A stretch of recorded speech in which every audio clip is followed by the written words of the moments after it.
হয় ভারে কাটতে হয় নাহলে ধারে কাটতে হয়, আমার আম্মুরে বলতো, মানে হয় রূপে না হয় গুণে। তো আমি তো দেখতে ভালো না, তো আমার আব্বুর মানে আপনার এই মেসেজটা কোন বয়সে ঢুকেছে যে আপনি দেখতে ভালো না? ক্লাস 4-5 বুঝে গেছে যে আমি দেখতে ভালো না। তো এছাড়াও আমার মানে মাঝে মাঝে মনে হতো সুইসাইড করে ফেলি, মানে মানুষ তো বিয়ের দিন কাঁদে, আমার কাছে মনে হয়েছিল যে আমি পুরো পৃথিবীটা হাতের মুঠে পেয়ে গেছি। জানেন লাস্ট মুহূর্তে আমরা এটা সিদ্ধান্ত নিয়েছিলাম যে ও যদি জীবনে সুস্থ না হয় আমরা সবাই মিলে একসাথে ওষুধকে মানে কোনো একটা কিছু খেয়ে সুইসাইড করবো। আসসালামু আলাইকুম প্রিয় দর্শক এবং শ্রোতা, আল্লাহ সর্বাবস্থায় আমাদের সবার মঙ্গল করুন সেই দোয়া এবং শুভকামনা জানিয়ে শুরু করছি। শুরুতেই বলতে চাই, যদি আপনি আপনার গল্প, সেটা প্রবাস জীবনের হোক বা যে কোনো ধরনের গল্প হোক, আপনি আমাদের এই প্ল্যাটফর্মে এসে বলতে চান এবং আপনি যদি মনে করেন আপনার জীবন গল্প থেকে শিক্ষণীয় কিছু আছে যেটা সামাজিক যোগাযোগ মাধ্যমে ছড়িয়ে দিলে অনেকের জন্যই উপকার হতে পারে, তাহলে আপনি আমাদেরকে মেইল করবেন। আমাদের মেইল অ্যাড্রেসটি হচ্ছে sharemystory24@gmail.com। আপনারা বড় করে স্ক্রিনে দেখতে পাচ্ছেন স্পেলিংটা। এছাড়াও কিন্তু ভিডিওর কোনায় ফিক্স করে দেওয়া আছে ইমেল অ্যাড্রেসটা, আপনারা ওখানে মেইল করবেন আমাকে। এবং ডেফিনেটলি আপনি মেইল করবেন এভাবে যে অ্যাটলিস্ট আপনার গল্পের ছোট করে 4-5 লাইন একটু জানাবেন কী নিয়ে আপনার গল্প, এবং পাশাপাশি আপনি আপনার ফোন নাম্বারটাও দিয়ে দেবেন। ওকে, এছাড়া আপনি ফোনও করতে পারেন আমাদেরকে, আমাদের ফোন নাম্বারটি দেওয়া আছে, এবং ফোন করলে কিন্তু কেউ ফোন এখানে রিসিভ করবে না, ফোনটা অটো রেকর্ড হয়, আমরা রেকর্ড শুনে আপনাকে কল করব। আমাদের ফোন নাম্বারটি হচ্ছে 09639887777। পরিচিত হই, নামটা আপনার? জিনিয়া সুলতানা, আর ডাক নাম হচ্ছে মিতু। সো মিতু, বয়স কত আপনার? 39। আমরা শুনবো আপনার পুরো গল্পটাই। আপনার জন্ম জেলা কোথায়? আমার ঢাকাতেই জন্ম, মিরপুরে, হোম ডিস্ট্রিক্ট ব্রাহ্মণবাড়িয়া। আমি আমার জন্ম বেড়ে ওঠা সবকিছুই ঢাকাতে। হ্যাঁ, ঢাকাতে।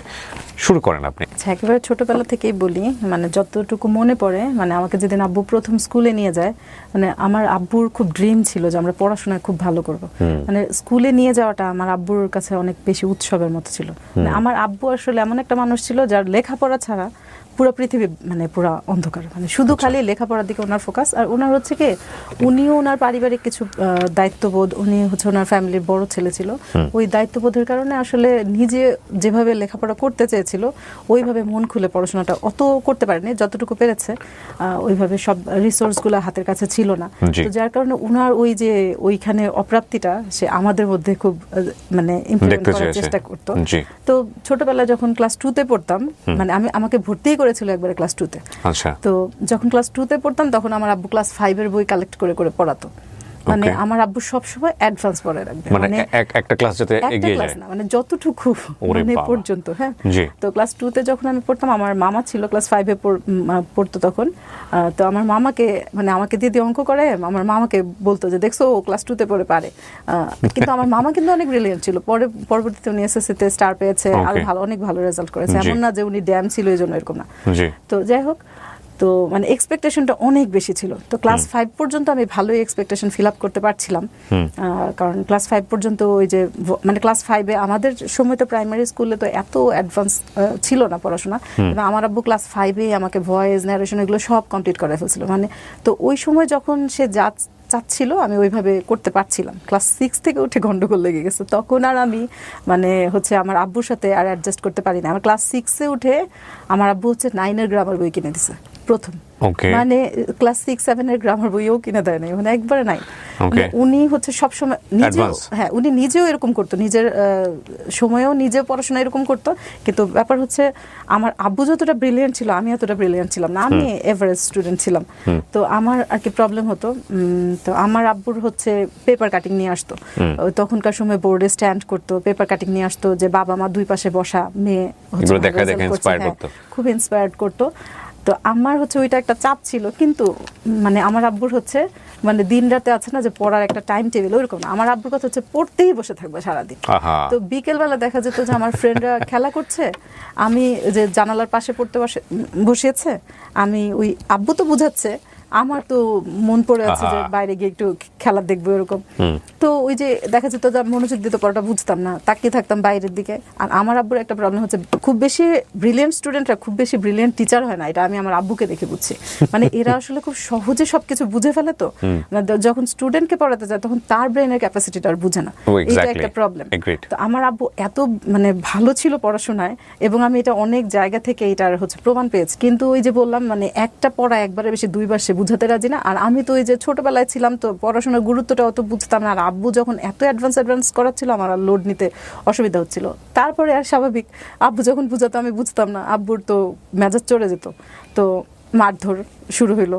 এবং মানে মারধর হচ্ছে কি চরম পরিমাণ, মানে আছে না যে ছোটোখাটো মারধর এরকম। আর একটা সময় হতো কি, আমি বই নিয়ে বসলেই চেষ্টা করতাম, আমার আবার কবিতা টবিতার দিকে একদম ছোটবেলা থেকে ঝোঁক ছিল, আমি বই নিয়ে বসলে হয় বাংলা নিয়ে বসতাম, নাহলে সমাজ বিজ্ঞান এগুলো নিয়ে। মানে অঙ্ক আর ইংলিশ আমার কাছে মানে আমি জানি যে অঙ্ক আর ইংলিশটা নিয়ে বসলেই আমার আব্বু ধরে আমার পিটাবে, কারণ আমি তো ভালো করে পারবো না। তো টিচারও রেখে দিত না, কারণ আমার আব্বুর কথা হচ্ছে যে টিচার আসবে, ঘড়ি ধরে ঘন্টা ধরে চলে যাবে, ভালো করে পড়াবে না। এবং এটা আমি এখন আমার জীবনে এটা হচ্ছে প্রমাণ পাচ্ছি। আমার আব্বুর মন হতো না, আই বের হয়ে যাও, বের হয়ে যাও, বের হয়ে যাও। তা আমি বের হয়ে যেতাম, আর মনে করেন বের হয়ে গেলে সারাদিন ঘুরপাক। আমি দু একটা ঘটনা বলি, এখানে আর বেশি বাড়াবো না, কারণ আজকের টপিকটা আমার এটা না। তো মানে এরকম যে আমাকে একদিন, আমি ঈদের দিন সকালবেলা, তখন ক্লাস 5-এ পড়ি, ঈদের দিন সকালবেলা ঘুম থেকে উঠেছি। সবসময় তার এত সকালে উঠি না, জানি যে ঈদ। এখনের ঈদটা আর আমাদের ওই সময়ের ঈদটা কিন্তু একটু ডিফারেন্ট ছিল। আমরা তো বছরে একটা খুব সুন্দর ড্রেস পেতাম, 3 মাস আগে থেকে প্ল্যান করতাম যে ওই ড্রেসটা পরলে কোথায় যাব, কিভাবে সাজবো।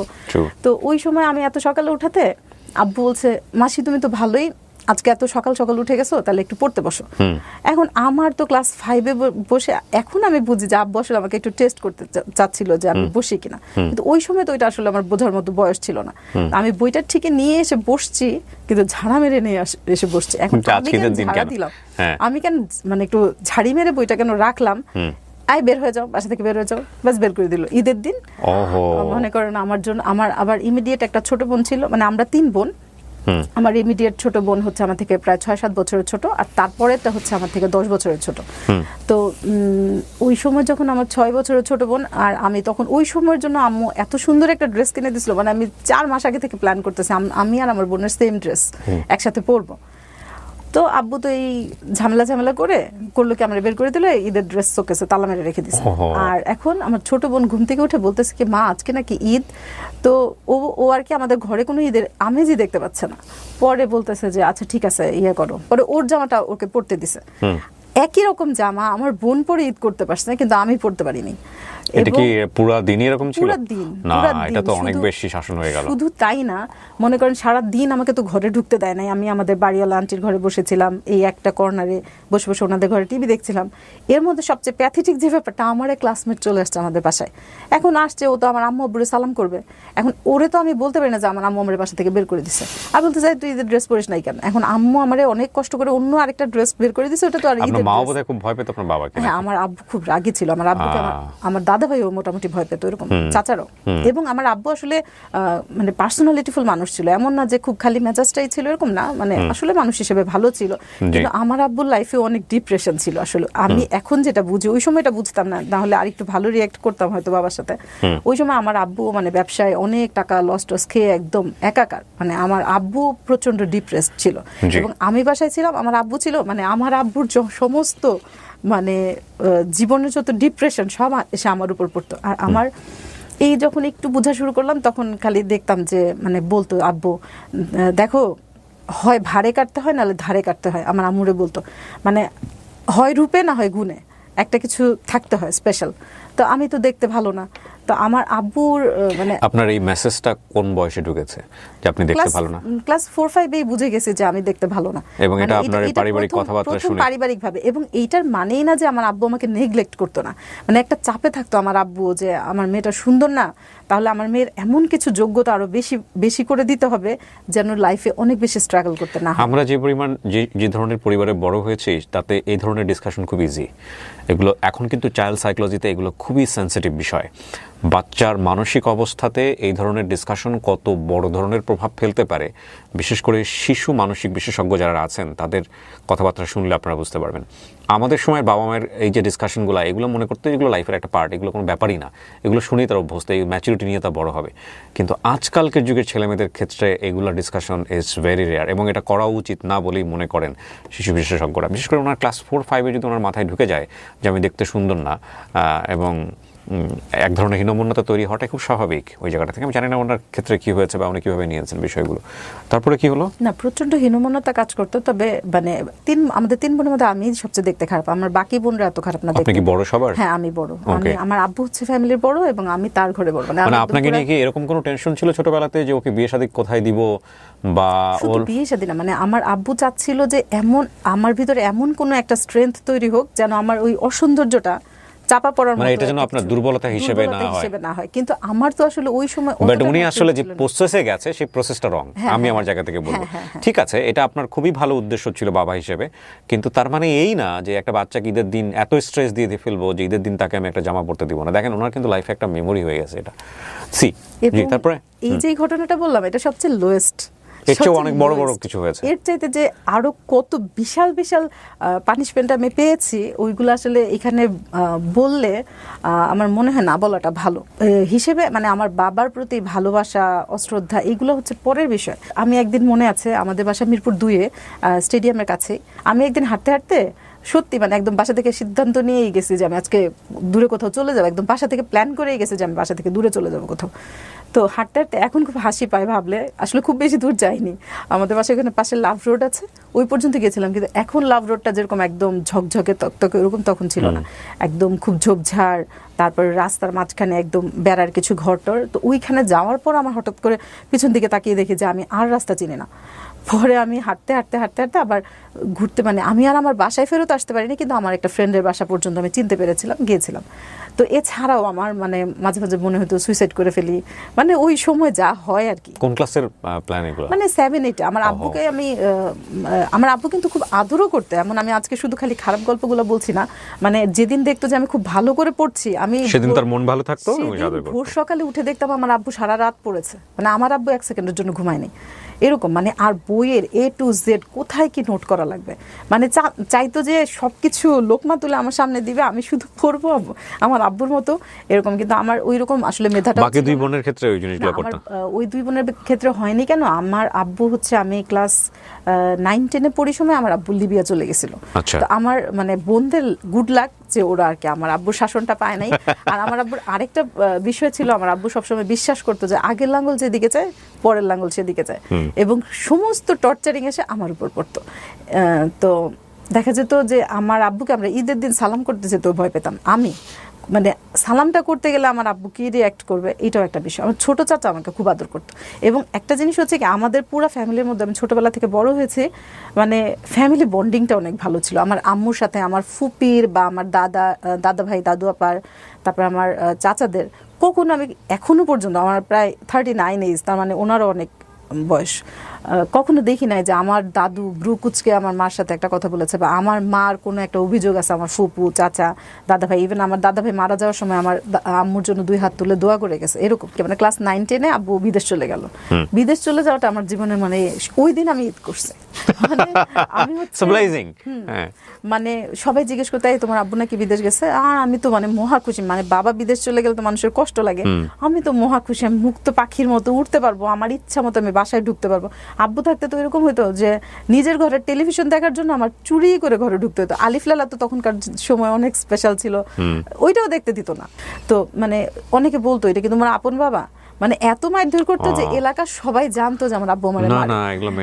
তারপরে মানে সৎ বাবা কিনা। তো এই ব্যাপারটা আমি আজকে উঠাতামই না, কিন্তু এটা সমস্যাটা আমি আরো যেটা সাফার করেছি, আমি অনেক বড় হওয়ার পরে হচ্ছে আমার আব্বুর এক বন্ধু আসছে। তো আসার পরে আর আমার আব্বুর একটা সমস্যা ছিল কি, মারবে ঠিক আছে সমস্যা নেই, কিন্তু কার সামনে মারবে সেটাও না। আছে না যে খুব ঘরোয়া পরিবেশে মারধর করলে কে আছে সামনে, মেহমান টেহমান কিচ্ছু না, ধরে মন মানে রাগ উঠেছে ব্যাস পিটানো শুরু করে দিল এরকম। আর পেটানো মানে কি ছোটোখাটো লাঠি টাঠি না, আমি আর কি অনেক বিস্তারিত বলতে চাই না। তো যাই হোক, পরে উনি আমাকে একদিন এসে মানে আমার আম্মুর সামনে বলতেছে, উনি একটু বোকাশোকাই ছিল, তো বলতেছে মিতুকে তো ছোটবেলায় মানে পুরো ওর আব্বু পুরো কুকুরের মতো পিটাইতো।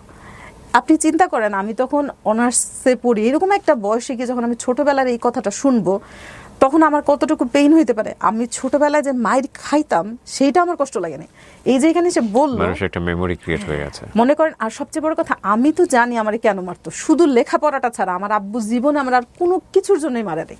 10-এ গিয়ে এক সাবজেক্টের রেজাল্ট খারাপ হয়ে গেল, ওইটা আমার জীবনে একটা খুব জরুরি ধাক্কা ছিল। আব্বুকে একটা চিঠি লিখছিলাম যে আব্বু আপনি আমার এসএসসি পরীক্ষা দেওয়ার আগে আমি লিখছিলাম যে আব্বু এইচএসসিতে আপনি আমার কেমন রেজাল্ট আশা করেন। আমার আর মানে ওই যে হায়ার সেকেন্ডারি স্কুল সার্টিফিকেট আর সেকেন্ডারি স্কুল সার্টিফিকেটের মধ্যে এইচএসসি লিখে ফেলছে। আমার আব্বু ওই চিঠি লাল কালি দিয়ে গোল দিয়ে সে লিবিয়া থেকে ওই চিঠি আবার ফেরত পাঠাইছে। মানে একটু মানে আমার আব্বু একটু অদ্ভুত টাইপের মানুষ ছিলেন। তো যাই হোক এরপর থেকে আমার জীবনে আর এসএসসি এইচএসসি ভুল হয় নাই। তো ফুপি হচ্ছে মানে মাঝে মাঝে আমার মনে আছে সন্ধ্যাবেলা ছাদে গিয়ে শেখাতো যে দেখো আমরা দেখতে সুন্দর। আমার ফুপি মানে আমরা আমাদের পুরো ফ্যামিলিতে আমরা সবাই মোটামুটি কালো, কেউ এত একদম সুন্দর না কেউ খুব একটা। তো আমার ফুপি শেখাতো যে দেখো আমরা দেখতে ভালো না, তো আমাদের যদি একবার কোনো কারণে মান সম্মান চলে যায়, হ্যাঁ কোনো একটা যদি একটা ব্যাড রেকর্ড হয়ে যায়, এইটা কিন্তু আসলে রিমুভ করা যাবে না। অন্যরা হয়তো যদি যারা খুব সুন্দর এদেরটা হয়তো রিমুভ হয়ে যাবে, কিন্তু আমাদের যেহেতু একটু দুর্বলতা আছে, আমাদের কোনো একটা ব্যাড রেকর্ড হয়ে গেলে কিন্তু এটা আসলে রিমুভ করা যাবে না। আর আমার তো এই দিকে ডাইভার্ট হওয়ার কোনো সুযোগই নেই, কারণ আমারে আসলে এত আমি চোখে পড়ার মতো ছিলাম না দেখতে। আর আমারও আসলে ওই দিকে মানে এত বেশি আগ্রহ ছিল না, বলতে আমি দুর্বল ছিলাম দেখি আমার ওই দিকে আগ্রহ ছিল না আর কি। এমন না যে আমি খুব যোগ্য ছিলাম তারপর আগ্রহ ছিল, এরকম না, আমার আসলে ওই অ্যাবিলিটি ছিল না। এই জন্য মানে উনি ওনার যোগ্যতা নিয়ে সচেতন ছিলেন, মূল কথা হচ্ছে এটা। উনি জানতেন, উনি মনে করেছেন যে আমি তো আসলে দেখতে ভালো না, আর এত বেশি কনস্ট্রেইন, এত বেশি মানে কনজারভেটিভ এনভায়রনমেন্টে বড় হয়েছি, সুতরাং আমার ওদিকে চিন্তা করার কোনো সুযোগই নাই। এটা আসলে ওনার অ্যাডোলেসেন্স বয়সে একটা ছেলেকে ভালো লাগার জায়গাটা উনি বোঝাচ্ছেন, আমি যদি ভুল না করে থাকি, রাইট? প্রেম প্রীতির যে জায়গাটা। জি, ওই সময় থেকে আমার এটা মনে হতো যে আমি একটা ভালো জব করব, রান্না বান্না কিছু আমি তো ঘর সংসার করবোই না, আমার রান্না বান্না তো শেখার দরকার নেই। মানে করবেন না কেন? মানে বিয়ে শাদী হবে না আপনার? মানে আমার বিয়ে শাদী হবে না দেখে আমি ওই প্রতিযোগিতায় নামবোই না। চিন্তা করেন ওনার পার্সোনালিটি কি পরিমাণ ডাউন করে দেওয়া হয়েছে, যে মানে উনি দেখতে এত অসুন্দর যে ওনার বিয়ে শাদী হবে না, এরকম একটা চিন্তা ওনার মাথায় হবে না। আর আমি হচ্ছে মানে নিজের ওই প্রেস্টিজটা ওখানে পাংচার করতে যাবো না, করবো না, মানে ওই সেক্টরটাতে আমি আসলে নাম লেখাতেও চাই না, প্রতিযোগিতায় নামতেও চাই না। তো যাই হোক এরপরে হচ্ছে কি মানে এর মধ্যে নতুন নতুন মোবাইল হচ্ছে হাতে আসা শুরু করলো, মানে অনার্স সেকেন্ডারি দিকে আমার ফোনে কথা বলতে খুব ভালো লাগতো। আর অনার্সে থাকতে আমি হচ্ছে মেইনলি পর্দাটা মেনটেন করতাম, মনে হয় শুধুমাত্র আমাকেই আর কি। আমার ফ্রেন্ডরা এখন যদি দেখে, এমন অনেক ফ্রেন্ডরা আছে আমাকে হিজাবে দেখলে চিনবে, এমনি চিনবে না। তো ক্লাসমেটদের মধ্যে হতো কি মানে ফ্রেন্ডলি রিলেশনটা ছিল, কিন্তু মানে সবার না কেমন যেন একটা আলাদা রেসপেক্টের জায়গা ছিল। যেমন আমার একটা ছেলে ফ্রেন্ড হয়তো একটা মেয়ে ফ্রেন্ডের সাথে একটা দুষ্টামি করে একটা কথা বলবে, জিনিয়া তুই একটু সামনে আগা, ওর একটা কথা বলবো। তো আমার আরেক ফ্রেন্ড বলতো এই ওর সামনে বলতে পারলে ওর সামনে কেন বলবি না, বলে দে না, মানে আমার একটু হুজুর হুজুর মনে করতো আর কি। যাই হোক, তো ওই রকম একটা মজার ব্যাপার। আর কবিতা, তখন আমি বুধ হয়ে আসি যে কবিতা প্রেজেন্টেশন, আমি তো তখন এইদিকে কিছু একটা করব, কিন্তু আসলেই যে জীবনে আমি কিছু করতে পারবো না এইদিকে, ওইটা তো আর ওই সময় আমি বুঝিনি। যাই হোক, তো তখন দেখা যেত কি আমার কিছু কিছু ফ্রেন্ডরা, ক্লাসমেটরা মানে চাউর হয়ে গেছে যে আমি খুব ভালো কবিতা আবৃত্তি করতে পারি, এবং আমি তখন টুকটাক কবিতা লিখতামও। ফ্রেন্ডরা খুব উৎসাহ দিত, খুব পছন্দ করতো। তো প্রায় দেখা যেত দুই একজন ফ্রেন্ড আছে যারাও খুব কবিতা পছন্দ করতো, ফোন দিলে কথা বলে জিজ্ঞেস করতো যে কবিতা আবৃত্তি করে শোনা। তো কবিতা আবৃত্তি করে শোনাতাম। আর কবিতা আবৃত্তি কেউ শুনতে চাইলে আমার মনে হতো যে আমার সবচেয়ে প্রিয় জায়গা, মানে এমনও হয়েছে যে আমি ভাত খাচ্ছি, আমার কোনো একটা ফ্রেন্ড বলতেছে যে দোস্ত একটা কবিতা শোনা, আমি ভাতের প্লেট সাইডে রেখে কবিতার বই নিয়ে এসে কবিতা শোনাতাম। মানে এটা আসলে ওর ভালো লাগার চেয়ে আমার ভালো লাগা বেশি ছিল, এরকম। তো পরে যাই হোক এরকম কথা টথা বলতে বলতে মানে ফোনে কথা বলতে আমার ভালো লাগতো। আর অনেকে হয় না যে ফোন দিলেই মানে মেয়েরা বিশেষ করে ফোন রং নাম্বারে আসলে একদম খুব ওভার রিয়েক্ট করে। আমি আবার ওভার রিয়েক্টটা করতাম না, কারণ আমি জানতাম যে আমি এমন কোনো আকাশের চাঁদ না যে আমার যখন ফোন করে একদম মানে কেউ একদম খুব বিরক্ত করবে, এরকম করেও নাই কেউ কখনো। তবে অসুন্দর হওয়াতে আমার একটা অ্যাডভান্টেজ ছিল কি, আমার জীবনে মানে ওই যে কি বলে দুষ্টামি করার মতো কেউ আমার জীবনে আসে নাই, মানে ফান করার জন্য বা একটু টাইম পাস করার জন্য এরকম কেউ আসে নাই, বা আপনি সুযোগও দেন না, সুযোগ দেই নাই, মানে তাদের চোখে আসলে তো পড়ার মতো আমি ছিলামই না, সেজন্য। যাই হোক এরপরে একদিন কি হলো, আমার হচ্ছে আমার মেজো চাচা আমাদের বাসায় কিছুদিন ছিল, এখানে একটা কোম্পানিতে জব করতো। তো ওনার সাথে দেখা করার জন্য ওনার এক দূর সম্পর্কে আত্মীয় ছিল, আমরা দুলাভাই বলতাম আর কি, দুলাভাই লাগে। দুলাভাইয়ের হচ্ছে একজন কলিগের সাথে আমাকে একদিন কথা বলাই দিল। তো উনি কথা বলার পরে কেমন আছো, ভালো আছো, বাস এইটুকুই। তো এর মধ্যে হঠাৎ করে একদিন উনি ওই দুলাভাইয়ের ওই মানে কলিগটা হঠাৎ করে একদিন ফোন দিয়ে ওনার নাম বললো যে আমি অমুক। তা আমি ওনার নামটা চিনতে পারছিলাম না, কারণ দুলাভাইয়ের কলিগ। হ্যাঁ, দুলাভাইয়ের কলিগ। আপনার আপন দুলাভাই?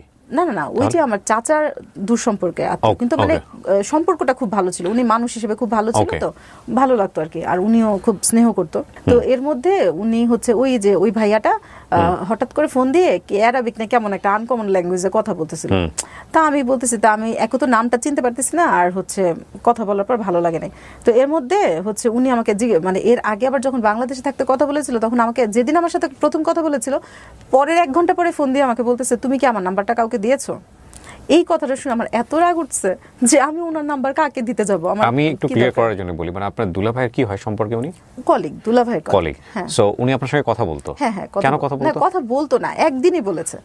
হ্যাঁ হ্যাঁ। আচ্ছা, এবং উনি ম্যারিড, ওইরকম কোনো মানে অন্য কোনো ইন্টেনশন। সো উনি আপনাকে চার্জ করছে যে নাম্বারটা কাউকে দিয়েছে, নাম্বারটা ওনারটা কাউকে দিয়েছে কিনা। তো আমার খুব রাগ উঠেছে, এবং মানে এটা জাস্ট একটা মানে একটা নতুন মানুষের সাথে পরিচয় ছাড়া আর কিছুই না। উনি কোথায় থাকতো ওই সময়? উনি তখন বাংলাদেশে ছিল, কিন্তু হঠাৎ করে একদিন যে বললাম না একটা আনকমন ল্যাঙ্গুয়েজে কথা বলতেছে, পরে বললো যে উনি ইতালি চলে গেছে।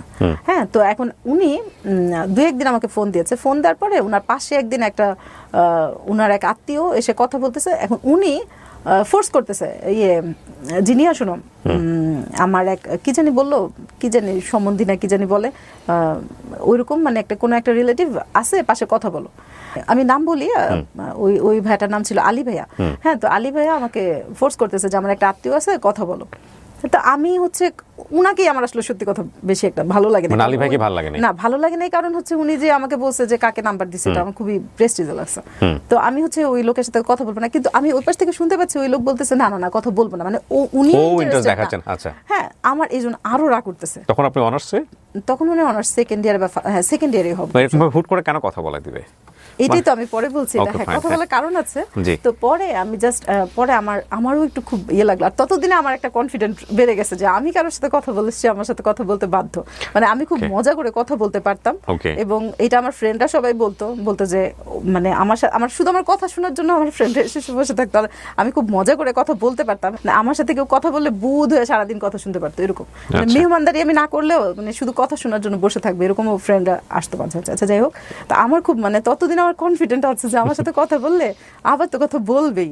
তা আমার কথা হচ্ছে আমি কথা বলি না বলি, সে যে আমার সাথে কথা বলতে চায় না, এটা আমার খুব বিরক্ত লেগেছে। তো পরে যখন ফোন দিল, উনি যখন সালাম দিল, মানে উনাকেও একদম ধরে বেঁধেই কথা বলাচ্ছে, আর আমাকেও ধরে বেঁধেই কথা বলাচ্ছে। তো উনি সালাম দিল প্রথমে, তো আমি সালামের উত্তর দিয়ে আমি বললাম, যাক ভালো হয়েছে, আপনি তো কথা বলতে চান নাই, কিন্তু দেখলেন 70টা নেকি পেয়ে গেছেন কথা বলে, আর আমি তো আপনার থেকে লস প্রজেক্টে আছি, আমি তো সালামের সবটা কম পেলাম। তো যাই হোক, ওই দিন খুব বেশি কথা হয়নি, এবং মানে উনিও খুব বেশি কথা বাড়ায়নি। তো যাই হোক, আমার এর মধ্যে আর উনি তখন দেশে ছিলেন? উনি দেশের বাইরে ছিলেন, উনি ইতালি ছিলেন। তো এর মধ্যে হচ্ছে ভদ্রলোকের নামটা কি জানতে পারি? ওমর ফারুক। ওকে, জি, ফারুক সাহেবের সাথে আপনার কথা হলো? হ্যাঁ হ্যাঁ। তো এরপরে আমি ওনার কথাও ভুলে গেছি, ওনার নামও আমার মনে নেই। অনেকদিন পরে আবার হঠাৎ করে এই মানে ফারুক ভাইয়া, তখন ফারুক ভাইয়া বলতো, ওই ফারুক ভাইয়ার নামও আমার মনে নেই, ওনার কথাও আমার মনে নেই। তবে এটা মনে হয়েছে যে উনি ইমপ্রেসড হয়েছে, যে একেবারে খুব কথা বলতে চাচ্ছিল না, ওই ভাবসা ভার নাই, লাস্টে ভালো করে কথা বলতেছিল।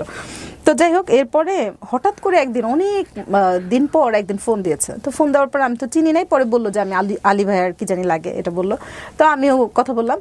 তো এর মধ্যে উনাকে না ওই যে কথা বলতে চায় নাই দেখে আমার একটু ভালো লাগছে। আর আসলে মানে কিছু ভালো লাগা মনে হয় আল্লাহ গড গিফটেড ভাবেই রেখে দেয় মনের ভিতর, মানে পৃথিবীর কাউকে আর ওই জিনিসটা লাগে না, ওইটা কেন জানি লাগে, ওইটা আল্লাহই ভালো বলতে পারে।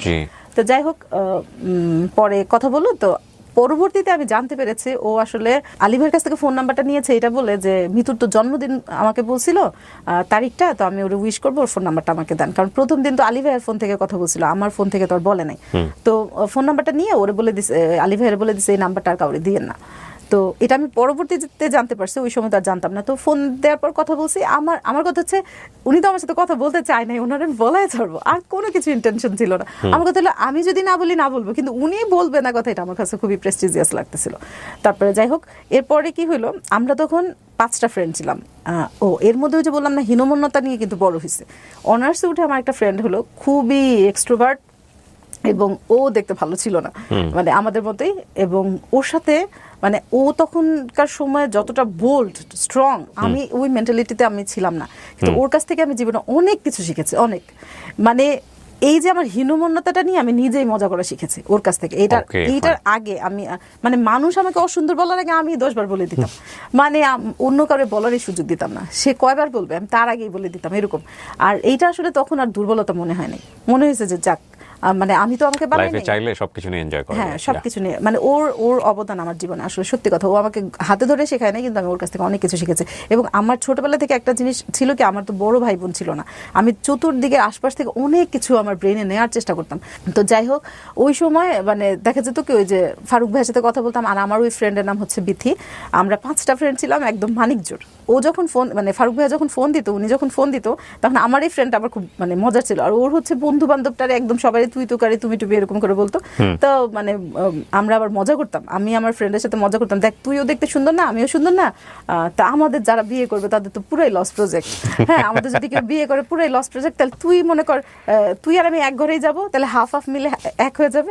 মানে এগুলো কিন্তু মজা, এমন না যে ইম্যাচুরিটি, আমি মজা করতাম যে ঠিক আছে তাহলে এক ঘরে গেলে হাফ হাফ মিলে এক হয়ে যাবে, যা হাজবেন্ডদের আর লস হবে না। তো এরকম মজা করে করতাম। তো এই মজাগুলো আমি তো আবার সারাদিনে যা বলতাম, ফারুক ভাই যদি ফোন দিত না, ওইটা আবার বক বক করে ওইটা শেয়ার করতাম। উনি তো ওইখানে কাজ করতো সারাদিন, আর হচ্ছে মানে ফ্যামিলির সাথে তো আসলে একটা পর্যায়ে গিয়ে ছেলেরা আর ওইভাবে ফ্রিনেসটা আর পায় না।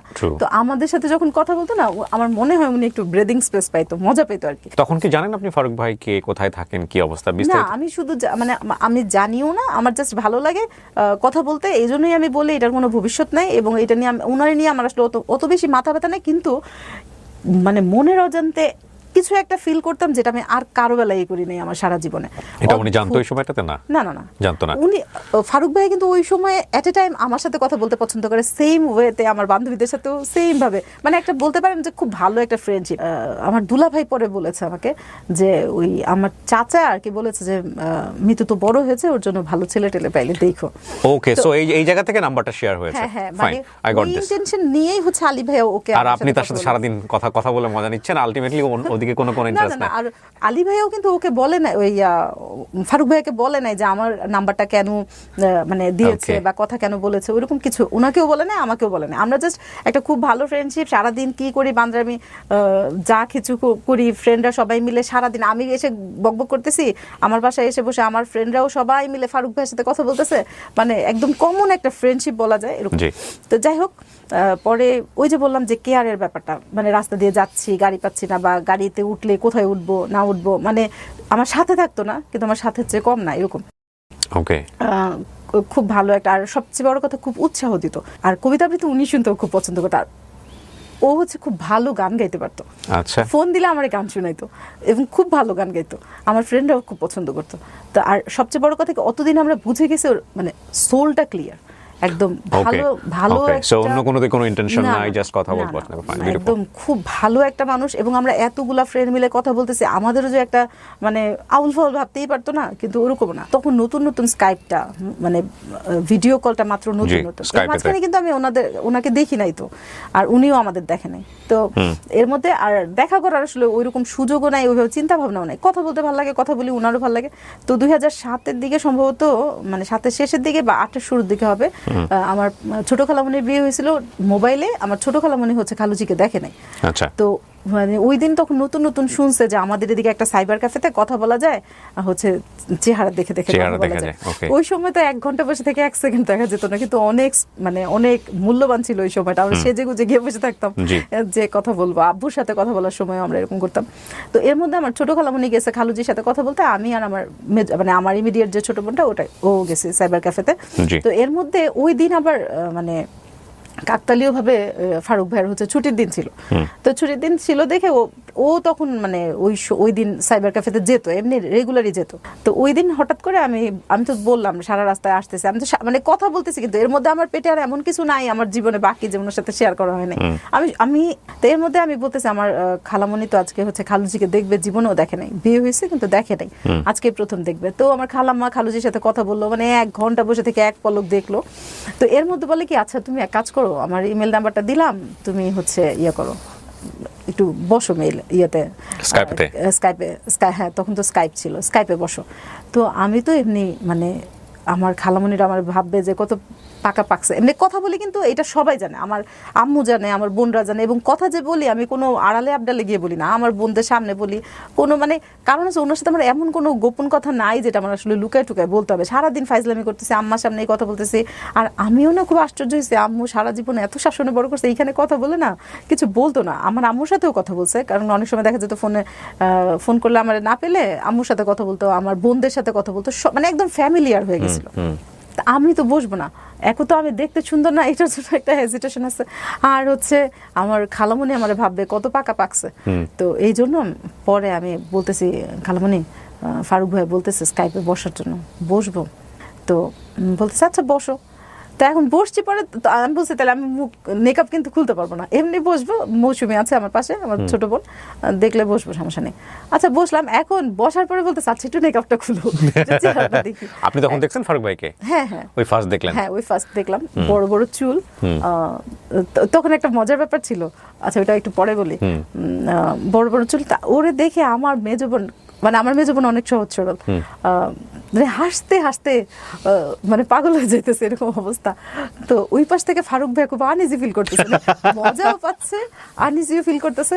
তো হঠাৎ করে আমি আমার বোনের দিকে তাকায়, ওর মানে এক্সপ্রেশনটা দেখতে দেখতে ঘুরে তাকায়, দেখি স্কাইপের চেয়ার খালি, ওই পাশে চেয়ার আর নাই, দেখি চুল বেঁধে আসছে, মানে শোল্ডার পর্যন্ত চুল ছিল আর কি, মানে বাবরি চুল ছিল আর কি। তো চুল বেঁধে আসছে। তো এখন জিজ্ঞেস করতেছে এখন চলবে, এখন আর হাইস না। তো ওইরকম আমি বাসায় আসার সময় কথা টথা বললাম খুব ভালোই, মানে এমন না যে খুব ডিসঅ্যাপয়েন্টেড হইতে দেখি নাই, আর আমিও খুব একটা ডিসঅ্যাপয়েন্টেড না। কিন্তু ততদিনে কিন্তু আমার আসলে আপনি তো মেকআপ খুললেন ওর সামনে? হ্যাঁ হ্যাঁ মেকআপ করলাম, আমার খালামণি পারমিশন দিয়েছে, খালামণির সামনে। তো আমি ভাবছি যে ঠিক আছে, আজকে থেকে আর ফোন দিবে না, শিওর আজকে থেকে তো আর ফোন দিবেই না। আর আমি ফোন দিয়ে শুধু শুধু আমি হ্যাংলা হবই না, হ্যাংলামি করবো না।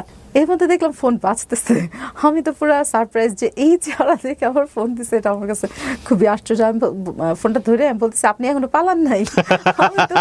আমি তো ভাবছি আপনি আর ফোন চোদ দিবেন না। পরে বলতেছে কেন, ফোন না দেওয়ার মতো কি আছে? পরে আর আমার আবার হচ্ছে পলিসিস্টিক ওভারি সিনড্রোমের প্রবলেম আছে।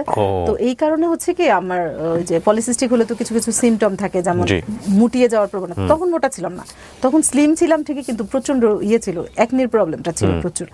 আর ইয়ে হলে মানে পলিসিস্টিক হলে আরো কিছু কিছু মানে সমস্যা হয়, যেমন ঘাড় কালো হয়ে যায়, মানুষ স্কিনে প্রচন্ড ব্রনের স্পট হয়, হলে যেতে চায় না, আর মোটা হওয়ার প্রবণতাটা বেশি থাকে। কিন্তু ওই সময় মোটা ছিলাম না। তো যাই হোক, পরবর্তীতে আমি ভাবলাম যে আপনি আর পালান নাই, তো যাই এরপরে আর কথা বাড়লো। আর ওইদিকে দেখলাম যে ওইখানে চেহারা টেহারা নিয়ে ওনার কোনো হেজিটেশনই নাই, কোনো হেজিটেশন নাই। আর আমি তখন কি করতাম, মানে ওইখান থেকে আসার পরে আমার পান্না খালামণি, আমার ছোট খালামণিও তো ইয়াংয়ে ছিল, তো মানে বলতো কি ফারুকরে দেখতে জানি কোন একটা নায়কের মতো লাগে, মানে ফেসটা একটু চেনা চেনা লাগতেছে, মানে খুব সুন্দর বুঝাতে না, মানে চেনা চেনা ফেস বোঝাতে আর কি। বলতেছে যে চেনা চেনা লাগতেছে। তো কার মতো কুনাল আছে না, ওই সময় কি জানি একটা সিনেমা, কালিযুগ না কি জানি একটা সিনেমা ছিল, হ্যাঁ হ্যাঁ হ্যাঁ, তখন কুনালের মতো লাগতো। তো আমি কি করছি, তখন আমাদের ওই যে ভিসিডির যুগ ছিল মনে হয়, হ্যাঁ ভিসিডি ভিসিআর। তো ওইটা 90s এর কি আমি জানি না, এই যুগের ছেলে মেয়েরা এগুলা চিনবে কিনা। তো ওই সময় ওইটা দেখতেছিলাম, তো আমার ওই যে খালামণি ওটা বলছে আমার কাছে লাগতেছিল। তো আমি এর মধ্যে ওই গানটা ওইরকম মানে এমনি অন্যান্য গান শুনতেছিলাম, তার মাঝখানে ওইখানে একটা গানের একটা পোর্শনে আমার মানে অনেক বেশি সিমিলার লাগতেছিল। আমি করতাম কি, আমার ছোট বোনরা তো বাসায় ছিল, ওরা যেন বুঝতে না পারে, আমি করতাম কি ওই জায়গাটায় ফ্রিজ করে রেখে দিয়ে আমি দেখা যেত খাচ্ছি, অন্যান্য কাজ করতেছি, ওই চেহারাটা ওই জায়গাটাতে দেখতে খুব আমার মানে ভালো লাগতো। কিন্তু আমার বোনরা তো বুঝতে পারতো না যে আমি কি হয়েছে, স্টোরি জানে আমাদের ফারুক ভাই। হ্যাঁ হ্যাঁ, ওকে ফাইন। মানে আমি বললাম না, আমার জীবনের এমন কোনো দাড়ি কমা ফুল স্টপ, ইভেন মানে আমার জন্মের পর থেকে এই ফিলিংস এর জায়গাটায় অন্য কোনো মানুষ আপনার এই ফারুকের ছাড়া অন্য কোনো মানুষ আর কখনোই আসে নাই? না না না। Okay fine. কিন্তু 2008 বাংলাদেশে আসবে, তো বললো কি দেখা করবে। তো দেখা করবে বলাতে আমি আমার ফ্রেন্ডদের পরামর্শ নিলাম। আচ্ছা, ও ততদিনে কিন্তু আমি আমার ফ্রেন্ডের সাথে ঘটকালি করতেছি, ওর সাথে ঘটকালি করতেছি, কিছুই নাই। তারপরে কেমন জানি উনারও দেখতাম যে আমারে ফোন দেয় নাই এমন একটা দিনও হতো না, আর আমারও কেন জানি কথা বলি না এরকম একটা দিনও হতো না। আর আমি সারা দিনের সব মজার মজার কথাগুলো জমায় রাখতাম। বাংলাদেশ আসবে, আমি তো বিশাল সমারোহে রেডি হচ্ছি, 2008 বাংলাদেশ আসবে, আমার ফ্রেন্ডদের বলছি, তো টুকটাক কেনাকাটা করলাম যে দেখা করতে যাবো, আমি একদিনই দেখা করবো। তা আমি আচ্ছা ঠিক আছে একদিন দেখা করবো, আমি কিন্তু জীবনে একা যাইতে পারবো না। তাহলে আমরা 5 ফ্রেন্ড যেদিকে যাবো, আমরা 5 ফ্রেন্ড, কোনো মানে 5 ফ্রেন্ড ছাড়া আমরা কোথাও যাই না। আর এটাও তো ততদিনে ওনারও জানা আছে, বুঝতে আচ্ছা ঠিক আছে তোমরা 5 ফ্রেন্ড আসলে আমার সমস্যা কি, এসো। আমাদের বাসা হচ্ছে মিরপুর 2-এ স্টেডিয়ামের 1 নম্বর গেটের এই পাশে। আর বললাম যে তখন ওই আমি তো রাস্তাঘাট খুব একটা চিনি না, আমার ফ্রেন্ড বিথির সাথে কন্ট্যাক্ট করে যে কোথায় আসবো টাসবো। তো তখন আমরা 5 ফ্রেন্ড মিলে পুরো ফুল রেডি হয়ে গেলাম। মানে ফায়ার সার্ভিস আমার একটা ফ্রেন্ডের বাসা ছিল, ওরা আব্বু এখানে জব করতো, তো ওই আমরা ফায়ার সার্ভিসেই বসে অপেক্ষা করতেছিলাম, তো এসে হাজির হলো। ততদিনে কিন্তু আমি শুধু দেখছি 2007-এ, আমার ফ্রেন্ডরা কিন্তু কেউ দেখে নাই। হ্যাঁ, একটা মজার ব্যাপার হইলো, আমি যখন ফায়ার সার্ভিস থেকে আমি আর আমার ফ্রেন্ড বিথি হচ্ছে সামনে 2 জন হাঁটছি, আর পিছনে আমার বাকি 3 জন ফ্রেন্ড। এর মধ্যে আমার ফ্রেন্ড বিথি মানে ওই ফারুক ভাই হচ্ছে ফায়ার সার্ভিসের সামনে দাঁড়ায় ছিল, জানেও না যে কি ড্রেস পরে আসবে, কি গেট আপে আসবে, কি আসবে বিষয় কিছুই জানে না। আমার ফ্রেন্ড দেখেই চিনে ফেলছে যে এটা ফারুক ভাইয়া। মানে আমরা এত কথা বলতাম, আমাদের কারো সম্পর্কে কিছু বাকি নাই, ও না দেখেই চিনে ফেলছে। এখন এমনি তো আমার আবার মুখটা অনেক চালাক, মুখে প্রচন্ড বকবক বকবক করতে পারি, এমনি আদার্স অ্যাক্টিভিটিতে খুবই স্লো। মানে মুখে আমার সারাদিন বোমা ফাটাতে বলে মানে একদম পুরো দুনিয়া লন্ডভন্ড করে ফেলতে পারবো, কিন্তু এমনি আদার্স বিষয়গুলোতে খুবই ঠিক তার উল্টা ক্যারেক্টার। ওই প্রথমে হিজাব পরেছিলাম মনে হয়, কিন্তু মানে ওই প্রথম আর কি 3 পিস পরে বাইরে বের হয়েছে, একটু আনইজি লাগতেছিল। আর যখন আমি দেখলাম মানে ফায়ার সার্ভিসের মনে করেন ও হচ্ছে একদম গোলচক্করের এই পাশে দাঁড়ানো, গোলচত্বরে আমরা ফ্রেন্ডরা এই পাশ দিয়ে আসতেছি, আমি 2 জন, আমার ফ্রেন্ড বলতেছে এইটাই মনে হয় ফারুক ভাই হবে। আমি উনারে পাশ কাটায় রেখে সোজা চলে গেছি। আমি বলছি বিথি দেখা করবো না, চল বাসায় চলে যায়। আমার পুরো হাত পা বরফ হয়ে যেতেছে, সামনাসামনি তো যেতে পারছি না, আমার পা মনে হয় যে আমি তুলতেই পারতেছি না, এরকম মানে পুরো ফ্রিজ হয়ে যেতেছে। আমি বলতেছি বিথি চল বাসায় চলে যায়, আর ভালো লাগতেছে না। পরে বলে কি মনে করবে, ফালতু মনে করবে না। পরে ওই আগে আমি বলছি তুই গেলে যা, আমি যাবো না। ও পরে আগে গিয়ে কথা বলছে, তো ও যেহেতু আগে গেছে, তো আমার বাকি ফ্রেন্ডরা এসে হাত ধরলো, তাদের আমি একটু শক্তি পাচ্ছি, হাইটে গিয়ে সামনে গেলাম। পরে বলতেছে কোথায় যাবো, আমি তো এমনি রাস্তাঘাট চিনি না, ওরা যে নিয়ে যাবো ওইখানে যাবো। পরে সম্ভবত ওরা ধানমন্ডি লেকের দিকে যাবে প্ল্যান করলো আমার ফ্রেন্ড। তো বললো আচ্ছা, তো একটা ট্যাক্সি ক্যাব নিল, আমরা তো 5 জন। আমি খুঁজে মানে উনি তো ড্রাইভারের পাশে সিটটায় বসছে, আমি একদম খুঁজে ওনার পিছনে বসছি যেন আমার না দেখতে পারে। আর আমার ফ্রেন্ডরা তো ওই পাশে, সারা জায়গা আমার ফ্রেন্ডরা তো ঠিক মানে আমার ফ্রেন্ডরা আমার চাইতে বেশি কথা বলতেছে বাস্তবে।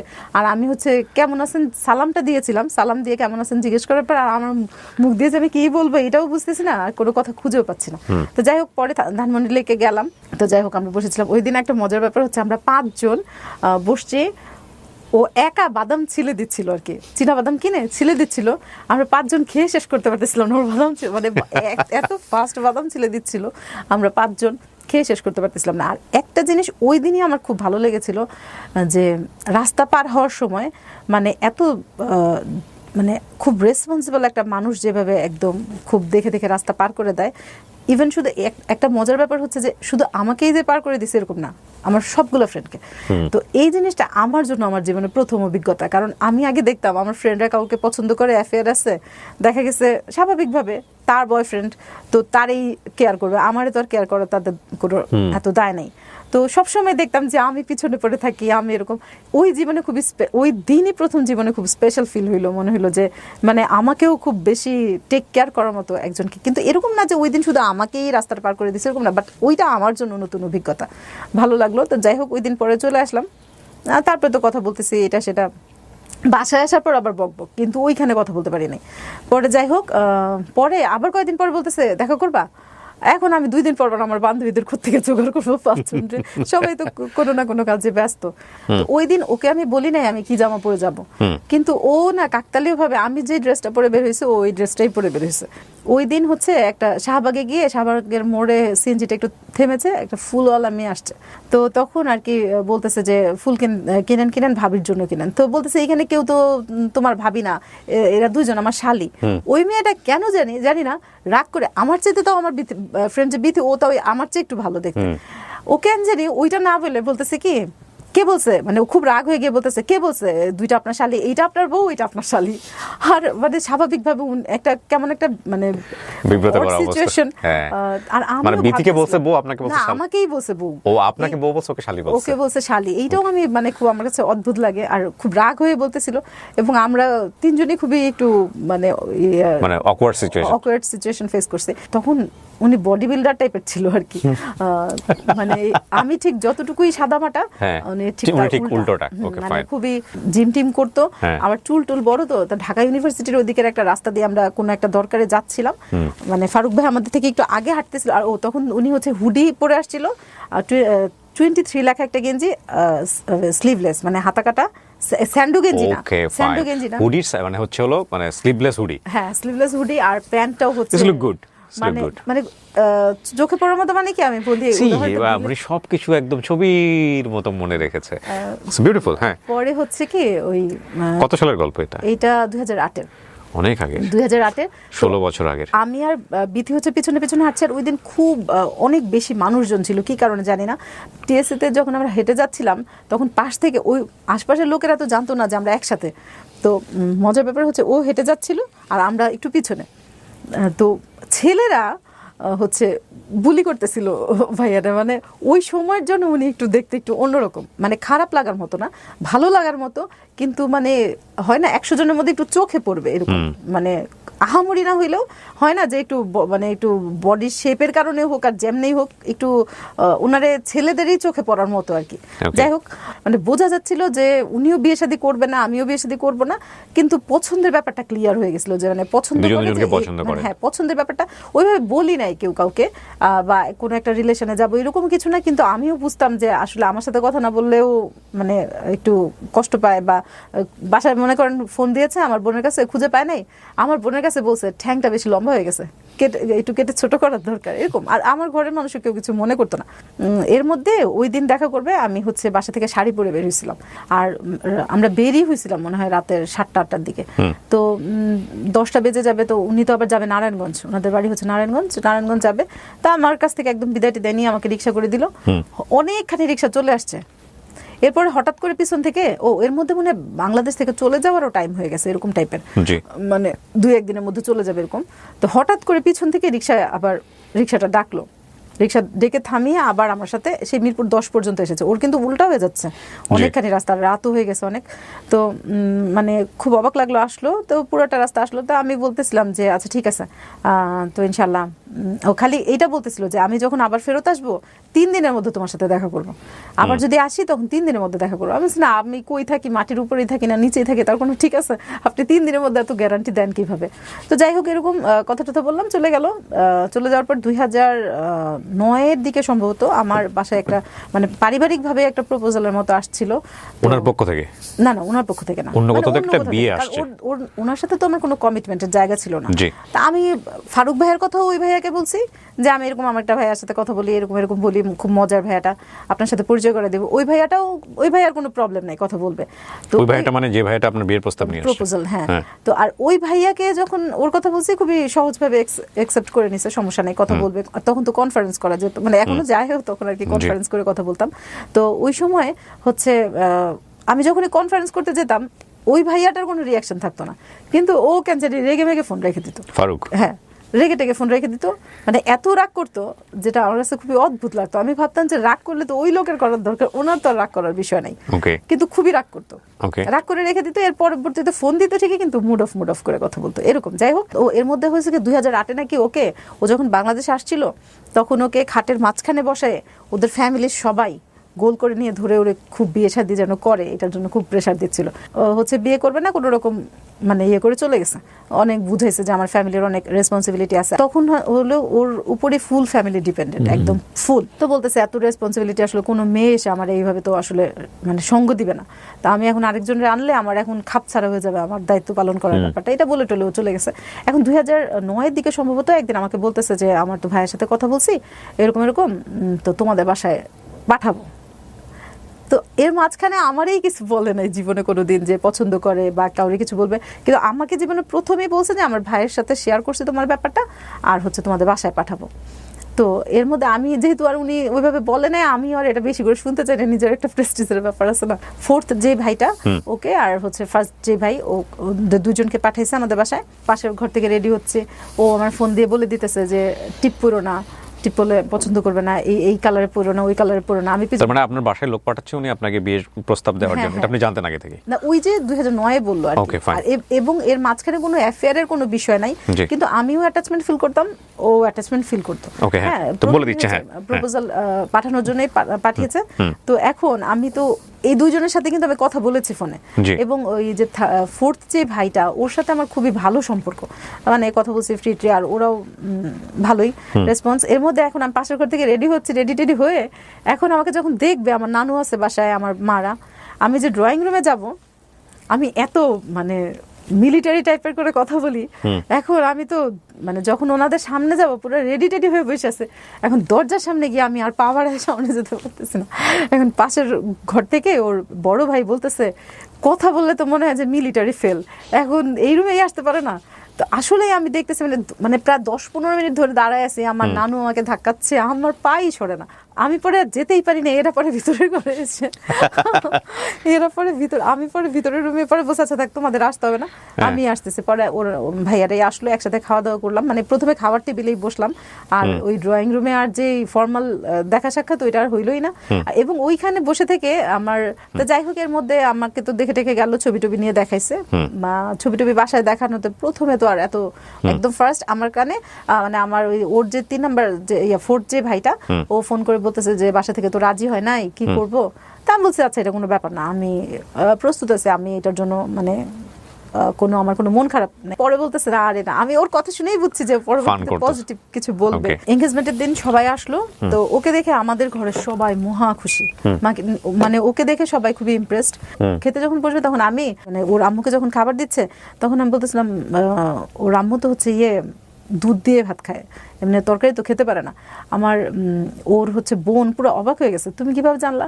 মানে আমি আসলে ব্যাপার হচ্ছে কি, শুধু মানে ওর সাথেই অ্যাটাচ ছিলাম না, ফ্যামিলির সাথেও অ্যাটাচ ছিলাম। মানে ওর সাথে যেমন ওর ব্যাপারে যেমন ইন্টারেস্টেড ছিলাম, ওর ফ্যামিলির ব্যাপারে খুব ইন্টারেস্টেড ছিলাম। তো যাই হোক, এখন তো বিয়ে শাদী হয়ে গেল। বিয়ে হলো কত তারিখে? 26শে সেপ্টেম্বর 2010। 2010 26 সেপ্টেম্বর বিয়ে হলো। Happily married. হ্যাপিলি ম্যারিড মানে অদ্ভুত। আমার বিয়ের ঘটনাটা মানে মানুষ তো বিয়ের দিন কাঁদে, আমার কাছে মনে হয়েছিল যে আমি পুরো পৃথিবীটা হাতের মুঠোয় পেয়ে গেছি। মানে আমার অখুশি হওয়ার তো কোনো বিষয় না, আমি জোর করেও কাঁদতে পারি নাই। এবং এইটার জন্য আমার আব্বু প্রায় খোঁটা দিত, তোমার মেয়ে তো হাসতে হাসতে বিয়ে বসে চলে গেছে, তার কোনো দুঃখ নাই, কান্না নাই, কোনো কষ্ট নাই। এত খুশি ছিলাম মানে বলার মতো না। আর ওরা হচ্ছে পুরো বাস দিয়ে আসছিল লোকজন, যেহেতু নারায়ণগঞ্জ থেকে এত দূর থেকে আসছিল, আর হচ্ছে আমাদের বিয়ের গাড়িটা। তো প্রথমে ওর যে ফোর্থ যে ভাইটা, ও বলতেছিল যে গয়নাগাটি পরে এদিক দিয়ে গেলে ওইখানে তো রাস্তা অনেক তখন একটু ছিল, রিস্কি ছিল। না বলছে না, বিয়ের কি আমি সবসময় বসবো নাকি, এইখানে গাড়ি দিয়ে যাব। তো আমি প্রথমে গাড়িতে বসেছিলাম, ও ছিল, আর তারপর আমার ওই ফোর্থ দেবরটা ছিল, আর সামনে অপরিচিত একজন। সারাটা গাড়ি আমি এত কথা বলছি, আমার মনে হয় না পুরো পৃথিবীতে কোনো বউ এত কথা বলে। আর ইভেন কথা বলার ব্যাপারটা কি, আমি আসলে এত খুশি ছিলাম, ওই খুশিটাই রিফ্লেক্ট করতেছিল। এবং মানে আমি যে একটা নতুন পরিবেশে যাবো, এখানে অ্যাডজাস্ট করতে পারবো কিনা, আমার জীবনে যে কি আসতেছে সামনে, কি পরীক্ষা, ওইগুলো নিয়ে আমার কোনো মাথা ব্যথাই নাই। মানে আমার এইরকম একটা মানুষকে আমি আমার জীবনে সত্যি পাইছি। এবং বিয়েটা হয়েছে যে আমি না টেরই পাইনি। এর আগে আমি খুব বেশি বিয়ে অনুষ্ঠানে অ্যাটেন্ড করি নাই, আমার বিয়েটাই মনে হয় আমার জীবনে আমি প্রথম খাইছি বলা যায়। কারণ এর আগে যত বিয়ে হয়েছে, আমি বিয়ে পড়ানোটা দেখি নাই। আমার যে বিয়ে হয়ে গেছে আমি টেরই পাই না, আমি বিয়ের। আর সবচেয়ে বড় কথা, আমি ভাবতাম যে এটা ওর ফ্যামিলি, আমি যদি ওর ফ্যামিলিরে ভালোবাসি তাহলে ওর মনটা আমি খুব সহজে জয় করতে পারবো। কারণ ওর মনটা জয় করতে পারবো। আর আমিও মনে মনে ভাবতাম যে আমারও যদি একটা খুব সুন্দর একটা ভাই থাকতো, আর যদি ভাইয়ের বউটা আমার পছন্দ মতো না হইতো, আমারও হয়তো কিছুটা থাকতো। তো জয় করার দায়িত্বটা আমার। মানে এরা আমাকে ভালোবাসবে, একদম ডালা নিয়ে বসে থাকবে আমার ভালোবাসার জন্য, এটা তো হবে না। আমার গিয়ে জয় করতে হবে, এরকম মানে মাইন্ডসেট নিয়েই আমি গিয়েছি। আমি বসে আছি, ওরা বউ ভাতের আয়োজন করতেছে, আমার বোন পাশে বসা। বড় ননাস ওই যে গাইলছিয়া বলে না, ওই যে গ্রামে গুড়ি কুটেছে, তো ওইটা দিয়ে গুড়ি করতেছে। ওর নাকি চিতই পিঠাটা অনেক প্রিয় ছিল, তো বলতেছে ওনার নাকি হাতে ব্যথা, তো বলতেছে যে তুমি কি গুড়ি করতে পারো? তা আমি বলছি না, আমি সারা জীবন ঢাকা থেকে বড় হয়েছি, আমার তো আসলে গার্লসিয়া যে দেখছি এটাই আমার জন্য ভালো, কারণ আমি অনেক গ্রামে গিয়েছি মাঝখানে। তো মানে উনি খুব বিরক্ত হইতেছে, তাহলে তো আমার ভাইয়ের পিঠা খাওয়ার দিন শেষ। মানে এবং এইটা উনি শুধু যে পিঠার জন্য বলছে তা না, আমি বুঝতে পারছি। এবং আমি কিন্তু মানসিকভাবে খুব ম্যাচিউরড ওই সময়, কারণ আমি জীবনে এত কিছু দেখছি যেটা আসলে অনেক মানুষই হয়তো বা দেখে নাই।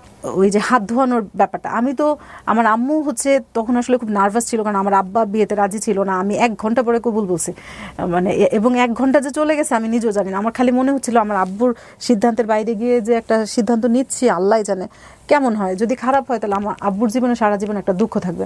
এর মধ্যে আমরা কয়েকটা জিনিস মানে দুজনের মধ্যে ডিসকাস করে ফেলছিলাম, যেন আমরা শুধু খালি দুজন মিলেই যেন হ্যাপি না থাকি। ও আমাকে বলছিল যে আমার চলার পথটা খুব পিচ্ছিল, আমার অনেক রেসপন্সিবিলিটি আছে।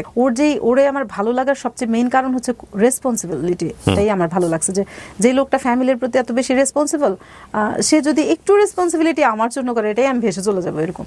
আমরা কক্সবাজারে গেলাম, তো ওইখানে গিয়ে আমাদের মানে দুজনের আন্ডারস্ট্যান্ডিংটা এরকম ছিল যে আমরা দুইজনে মিলে আসলে ফ্যামিলিটাকে গুছাবো, যতটুকু দুর্বলতা আছে এই ফ্যামিলির এইটুকু গুছাবো। আমরা কক্সবাজার গিয়েছিলাম, ও এই শখটা পূরণ করেছে নিজে, এটা আমার কোনো ইন্টেনশন ছিল না। আমিও তো ঘোরাঘুরি পছন্দ করি না, কিন্তু ও খুব ঘুরতে পছন্দ করে। কিন্তু আমি একটা সুতাও কিনিনি, আমরা এটার জন্য কিনি নাই কারণ ওই সময় বিয়ের পারপাসে অনেক খরচ হয়ে গেছে। আর হচ্ছে যদি আমরা একটা জিনিস কিনি, এটা যদি আমি ঘরের সবাইকে সেম জিনিসটা না দিতে পারি, সবাই মন খারাপ করতে পারে।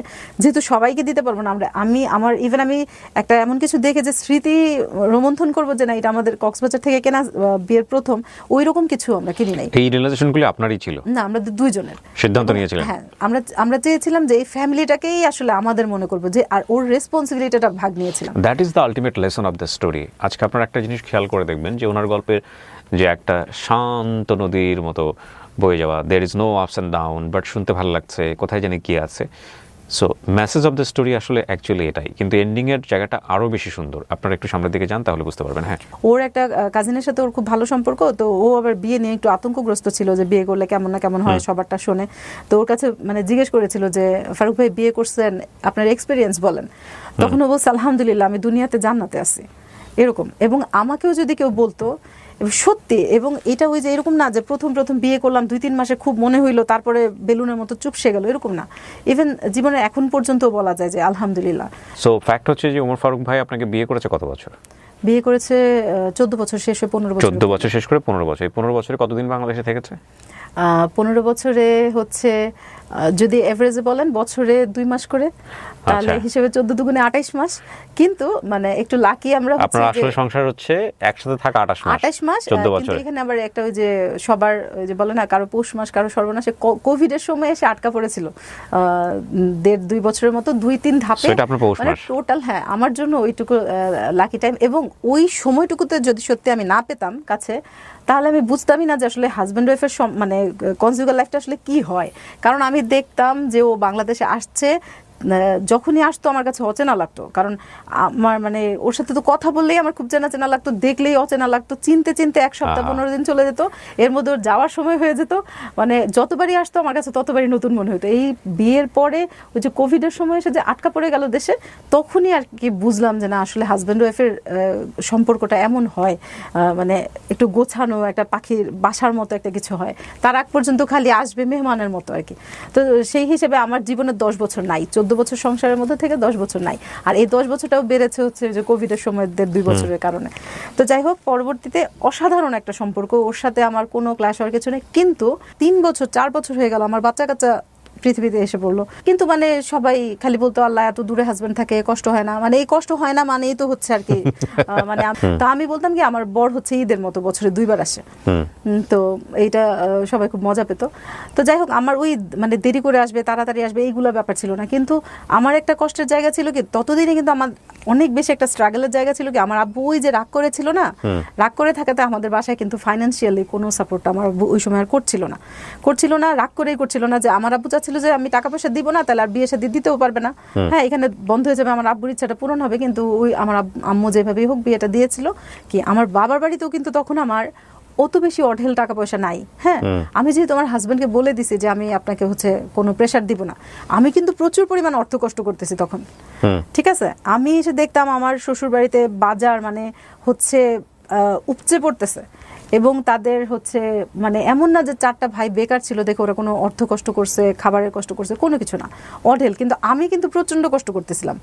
12 টাকা রিক্সা ভাড়া, 15 টাকা, মানে 15 টাকা চাইলে আমি এরপর থেকে আমি জীবনে স্কুলে কলেজে থাকতে বাসে চড়ি নাই, আমি লেগুনাতে চড়া শুরু করেছি। তো এই কথাগুলো আমার হাজব্যান্ডকেও আমি ওই সময়টায় বলি নাই, পরবর্তীতে বলেছি। তো আমার এই দিকের কষ্টটা আমি হাজব্যান্ডকে বলতে পারতাম না, কারণ ভাববে যে বাবার বাড়িতে আছে, আবার তাহলে আমার বাবা মা ছোট হবে। আবার বাবা মার কষ্টটা হাজব্যান্ডকে বলতে পারতাম না, কারণ বাবা মার কষ্টটা হাজব্যান্ডকে বলতে পারতাম না, ভাববে যে বাবার বাড়িতে আছে আবার কিসের কষ্ট। ও তো ভাবতেই পারতো না যে আমি কি পেইনটাতে আছি। আবার আমার হাজব্যান্ডের এই যে ফাইন্যান্সিয়াল যে ব্যাপারটাতে আমাকে যে সাপোর্টটা ওইভাবে দিচ্ছে না, এইটা মাকেও বলতে পারতাম না, কারণ আমি তো নিজে পছন্দ করে বিয়ে করছি। এখন এই যে দ্বিধাদ্বন্দ্বে এমন হয়েছে যে আমি আলাদা করে সবার জন্য ঈদের কাপড় চোপড় কিনতাম, আমার নিজের টাকা দিয়ে আমি সবার জন্য কাপড় কিনতাম, আমি নিজের জামা নিজে কিনতে পারতাম না। কারণ দেখা যেত মাকে কিভাবে বলবো যে আমারও একটা চাই। তো ওর সবাইকে খুব প্রাউড ফিল করে বলতো যে আমার বিয়ে হয়েছে, আমার বউ কোনোদিন আমার মানিব্যাগটা ধরে দেখে নাই।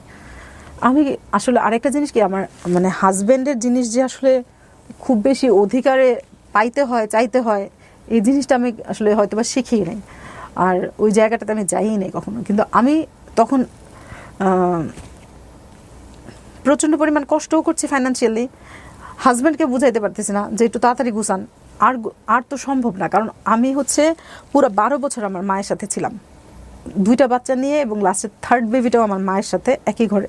মানে আমার মা, আমরা 3 বোন, আমার মা, আমার আব্বু যেহেতু দেশে বাইরে থাকতো, আমার মা, আমার 2 বোন, ওদের জন্য এই ফ্ল্যাটটা সাফিসিয়েন্ট। নিজেদের সম্পর্কের বাইরে আপনি প্রায়োরিটি যদি গোল যদি ঠিক করতে না পারেন, সব এলোমেলো হয়ে যাবে, আপনার এত ভালোবাসাও থাকবে না। আমরা শেষকালে আসলে ওই যে মাঝখানে যে লাস্টের অসুস্থতাটা, পুরো পৃথিবী মনে হচ্ছিল যে হাসছিল, আর আমি আর আমার হাজব্যান্ড মনে হচ্ছিল যে পুরো পৃথিবী থেকে বিচ্ছিন্ন। এবং এত ইভেন আমরা জানেন লাস্ট মুহূর্তে আমরা এটা সিদ্ধান্ত নিয়েছিলাম যে ও যদি জীবনে সুস্থ না হয়, আমরা সবাই মিলে একসাথে ওষুধকে মানে কোনো একটা কিছু খেয়ে সুইসাইড করবো। আপনার হাজব্যান্ডের কি হয়েছিল? ওর সায়াটিকার প্রবলেম মনে হয়েছিল, এবং ওটা খুব মারাত্মক ছিল। ও ডান পাশ থেকে বাম পাশে মুভ করতে পারতো না। ওর বাথরুমে হচ্ছে বিছানা থেকে চেয়ারে উঠলে বাথরুমে ঠেলে নিয়ে বসাই দিয়ে আসতে হইতো, উঠাই নিয়ে আসতে হইতো। ওই সময় আমার বাচ্চার বয়স 6 মাস, এবং ওই সময় আমি জীবনের রূঢ়তাকারে বলে দেখছি, আপনি জীবনে যার জন্য পৃথিবীর সব কিছু স্যাক্রিফাইস করবেন, এরা আপনার সামনে কীভাবে পোল্টি নিয়ে ফেলবে, এরা এদের জীবন নিয়ে এত বিজি হয়ে যাবে, আপনার এরা মানুষ মনে করবে না। আমি আমার জীবনের সবচাইতে বাজে লার্নিংটা এই আমার হাজব্যান্ডের অসুস্থতার সময়। সো এখানে দেখেন, এখানে একটা বিশাল ব্যাপার আছে। একটা হচ্ছে যে গুরুত্ব অবশ্যই দেওয়া উচিত, কিন্তু গুরুত্বের জায়গাটা আপনাকে নিশ্চিত হতে হবে যে আমি গুরুত্ব কাকে দিচ্ছি, কতটুকু দিচ্ছি, সেটা যেন নিজের প্রতি ইনজাস্টিস না করা হয়। সেটাও একটা ফ্যাক্ট, অফকোর্স ফ্যাক্ট। আমি কয়েকটা শর্টকাট প্রশ্ন করি আপনাকে, এবং ছোটো ছোটো করে উত্তর দিলে আমার মনে হয় গল্পের একটা মেসেজ আমরা ক্লিয়ারলি বলতে পারবো দর্শকদেরকে। আপনি যে বিয়ে করার আগে তাকে জানতেন যে সে বাংলাদেশ এভাবেই আপনাকে সময় দিবে, এবং সময় দেওয়া নিয়ে ওর সাথে আমার কখনো কোনো প্রবলেম না, কিন্তু একজন বিদেশিকে বিয়ে করার, বিদেশি মানে প্রবাসীকে বিয়ে করার পরে তো আলটিমেটলি আমরা জানি বিভিন্ন রকমের নিউজ পাই চতুর্দিকে আমরা। না ওইরকম আমার ইন্টেনশন। আমি প্রশ্নটা কমপ্লিট করি, সেটা আমার দর্শকদের সুবিধা হবে। সেটা হচ্ছে যে আমরা দেখি যে প্রবাসীর বউ ভেগে গেছে, প্রবাসীর বউ অন্য কোথাও চলে, ইচ্ছে করে আমাকে বিয়ে করছে যেন ভেগে যেতে না পারে। না সেটা না, আপনি ভালো মানে এই ডিসিশনটা ঠিক নিয়েছেন যে আপনি জানেন আমার ফেলে রাখলেও যাওয়ার জায়গা নেই, এইটা মানে মজা করে বলি, কিন্তু আসলে হয়তো বা বাট আপনি হ্যাপিলি তো থাকছেন, অপশন তো আপনি পেলে চলে যেতেন, ব্যাপারটা কি এরকম না? আমার যদি আমার মনে হয় যে আল্লাহ না করুন, মানে আমি এই চ্যালেঞ্জটা আল্লাহকে একসেপ্ট, মানে আল্লাহকে দিচ্ছি না, কিন্তু ওর জীবনে যা কিছুই হোক আমি শেষ জীবন পর্যন্ত ওর সাথেই থাকার মতো মন মানসিকতা এখনো রাখি। আমার অনেক কষ্ট হয়েছে ওর প্রতি, আমার অনেক অভিযোগ। আমি সেটাই বলছিলাম যে আমরা একটা ফুল একটা অপোজিট একটা গল্প আজকে এখানে উপস্থাপন করেছি, যে ভদ্রলোক আজকে এখানে যার গল্পটা আসার কথা ছিল তার ওয়াইফের গল্প এসছে, এবং এই যে দেখুন, ধরেন আপনার ওনার 14 বছরের সংসারের জীবনে উনি মাত্র 2 বছর ওনাকে ঠিকমতো কাছে পেয়েছে, এবং সেটা জেনে শুনেই ওনাকে আপনি বিয়ে করেছেন। হয়তো ইতালিতে চলে যাবেন একসময়, এরকম চিন্তা ভাবনা ছিল আপনার মধ্যে? না ইতালিতে যাওয়ার মতো হলে তো আরো আগে যাওয়া যেত। এবং উনি গিয়ে প্রথম দিন থেকে ওনার টার্গেট ছিল যে ওনার পরিবারটাকে কিভাবে হ্যাপি করা যায়, কারণ পরিবারকে হ্যাপি করলে ওনাকে হ্যাপি করা যাবে। কতটুকু পেরেছে, কতটুকু পারেনি, এই যে চেষ্টাটুকুই তো অসাধারণ। আর জীবন গল্পের আসলে আপনি পুরোটুকু কোনোভাবেই এখানে উপস্থাপন করতে পারবেন না। আমি বরং এই জায়গাটাই ফোকাস করতে চাই আজকের এই গল্পে, সেটা হলো যে হ্যাঁ, পাওয়া আছে, না পাওয়া আছে, সংসার জীবনের ত্যাগ আছে, তিতিক্ষা আছে, কিন্তু এই যে মিউচুয়াল রেসপেক্টটুকু, মানে উনি ওয়াইফ হিসেবে ওনার হাজব্যান্ডের প্রতি এবং পারিবারিক দায়িত্ববোধের জায়গাটা থেকে যে চিন্তাটা করা যে ওনার সাথেই আমার পুরো জীবনটা কাটবে, এবং বছরের পর অপেক্ষা করে একজন প্রবাসীর বউয়ের কি থট হয় প্রবাসীর হাজব্যান্ডের প্রতি, কিভাবে সম্পর্ক হয়, সেটার কিছুটা হলেও আমরা আজকের গল্পে ধারণা পেয়েছি। আপনি গল্পটা কেন বললেন আমাদের এই সোশ্যাল মিডিয়াতে? আসলে আমার চাইতে ভালো আরো অনেক মানুষ থাকে, ওইটা বিষয় না। আমি আমার ফ্রেন্ডদের সাথে যারা খুব ক্লোজ তাদের বলি যে আল্লাহ আমাকে একটা জান্নাত দিছে, কিন্তু চাবিটা আমার কাছে নাই। আমি এত সুখ শুধু অতিরিক্ত স্যাক্রিফাইস করতে গিয়ে নষ্ট করে ফেলছি। আমি কতটা ভালো থাকতে পারতাম যদি আমি এতটা স্যাক্রিফাইস না করে আরেকটু স্যাক্রিফাইসের জায়গাগুলো কমায় রাখতে পারতাম। স্যাক্রিফাইস করার নেশা আমার হাজব্যান্ড আর আমার এমনভাবে পেয়ে বসছিল, এখন আমার অর্থের জন্য কোনো কষ্ট নাই যে আমার হাজব্যান্ডের টাকা নাই। 26 বছর রোজগার করার পর আমার বাচ্চারা স্কুলে কষ্ট করে রিক্সায় একসাথে 3 জন বসে যায়। আমার বাচ্চাদের আমি আমার পছন্দ মতো কিছু দিতে পারি না। স্কুলে আমার হচ্ছে 100 প্রতি বছর স্যারদের কাছে রিকোয়েস্ট করতে হয়, স্যার প্লিজ বেতনটা একটু স্যাক্রিফাইস করেন। সবাইকে ভালো রাখতে গিয়ে আমি আর আমার বাচ্চারা ভেসে গেছে।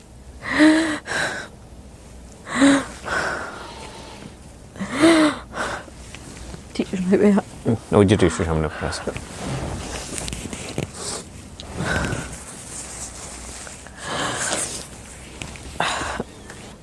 নিজেদের জীবন আসলে এত ঝড় আসতে দেওয়া উচিত না। নিজেদের জীবনে অন্তত এই হাজব্যান্ড ওয়াইফের সম্পর্কটাকে একটু পাশে রেখে অন্য জায়গাগুলোকে একটু সেকেন্ড প্রায়োরিটিতে রাখা উচিত। আমি বলছি না যে দায়িত্ব পালনের জায়গা না, কিন্তু আপনি জীবনে কাকে প্রায়োরিটি দিবেন এটা অনেক ইম্পর্টেন্ট। একটা সময় গিয়ে দেখবেন আপনি যাদের জন্য স্যাক্রিফাইস করতেছেন তারা নাকের ডগায় ভালো তো থাকবেই, আপনাকে তারা মানুষের মূল্যায়ন করবে না, কিন্তু আপনি কিন্তু ভেসে যাবেন। জীবনের জায়গাটা ঠিক করতে হয়। এত ভালোবাসার পরেও ভালো থাকা যায় না কখন, যদি আপনি আপনার গোলটা ঠিক করতে না পারেন। আমরা খুব প্রেসাইসলি বললাম, শেষের 1 ঘন্টার জায়গাটা আমি খুব ছোট্ট করে এনেছি এবং সেটা আসলে অফ এর টক অনেক বেশি হয়েছে। আমার কাছে মনে হয়েছে যে আমরা যদি ওই জায়গাটা বড় করি তাহলে স্টোরিটা আসলে যে মেসেজটা ক্যারি করতে চাই সেটা হবে না। উনি লাস্টের দিকে সে একটা কথা বলতে চেয়েছিলেন, সেটা হয়তো আপনারা কিছুটা আঁচ করতে পারবেন, যে ওনাদের দুজনের সংসারের শুরুটাই ছিল রেসপন্সিবিলিটি দিয়ে। সেখানে ভালোবাসাটাকে ওনারা টার্ন করেছেন রেসপন্সিবিলিটির দিকে, এবং সেই রেসপন্সিবিলিটি পালন করতে গিয়ে ওনারা নিজেদের দিকে অতটা ফোকাস করতে পারেননি, এবং যেটা রিটার্ন ওনারা ব্যক্তিগত জায়গা থেকে একেবারেই অপ্রত্যাশিত কিছু পেয়েছেন, যেটা ওনারা জীবনেও এক্সপেক্ট করেননি। তো ফ্যাক্ট হচ্ছে যে উনি বলতে চান যে না, ঠিক আছে, রেসপন্সিবিলিটি আমরা ক্যারি করব, তারপরেও আমাদের যেন একটা জায়গা থাকে যে জায়গাটা শুধুই আমরা, এবং সেটা যেন আমাদের ফিউচারকে ফোকাস করে, which is very very important by the way. আর এত ঝড়ঝাপটার পরেও, এত কিছুর পরেও ওনাদের প্রেমের জায়গাটা, ভালোবাসার জায়গাটার যে চমৎকার একটা অ্যান্সার উনি দিয়েছেন, যে ভালোবাসাটাকে সাইড করে রাখা যায় কিন্তু ব্রেথকে তো সাইড করে রাখা যায় না। That is the ultimate thing. নইলে আসলে এই লং ডিস্টেন্স রিলেশনশিপে অনেক পাওয়া না পাওয়া অভিযোগ নিয়েও বছরের পর বছর একটা মানুষের জন্য অপেক্ষা করা, সংসার করে যাওয়া, এটাই হয়তো বাঙালি নারীদের অন্যতম বৈশিষ্ট্য। আপনাকে অনেক ধন্যবাদ। আপনার এই গল্প থেকে অনেক কিছুই আমাদের শেখার আছে। সামনের দিনগুলো আরও সুন্দর হবে এই প্রত্যাশা আমরা শেষ করছি। অনেক ভালো থাকবেন আপনি। অনেক ধন্যবাদ। প্রিয় দর্শক এবং শ্রোতা, আজকের মতো এখানেই শেষ করছি। অনেক ভালো থাকুন। আসসালামু আলাইকুম।